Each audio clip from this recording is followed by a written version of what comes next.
Hi, I'm Christine Hodel, the Executive Director at Mitchell Giving Gardens. Mitchell Giving Gardens cultivates community with food, and we do that through sharing resources and creating bountiful places, mostly gardens in the community. We also help to increase food security, specifically fresh food, because so many parts of our county are considered food deserts even before Hurricane Helene. Where we're standing was completely underwater. The water went all the way up to the road. When the water receded, it deposited 2.5 feet of mud, debris, muck. The first days were just cutting ourselves out of our own neighborhoods, getting the trees down, making sure our families had food, water, shelter, or were safe. There was no internet, there was no telephone. The way people were getting information was by word of mouth. So our main goal was just to help people get what they need. There was no second thought about it. It just was the next thing to do, and that's all we could do for weeks and even a couple months was like, okay, the needs have now shifted.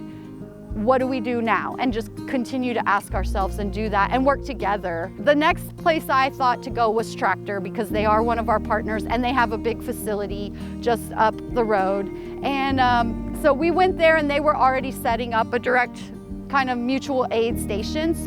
One thing that has been very supportive is how quickly you all made emergency funds available and how the ease of getting those funds. You know, it was a time like where, again, if you don't have very good internet, you can't fill out a long form.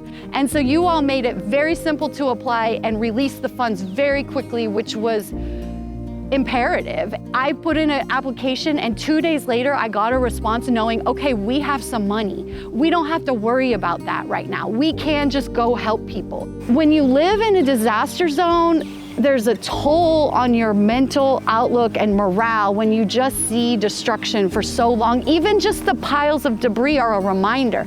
So we wanted to help bring beauty back to the community. We felt like if we could get the garden to be beautiful again by summer, it would provide some inspiration and beauty to the community. It's remarkable. Like when I look at the pictures from not that long ago, and it was just a sea of brown, to see that this place has, you know, come to life. I'm really proud of us and our volunteers, our board, everyone who's contributed, you know, the funders. We couldn't have done it without all of these different people and organizations' support.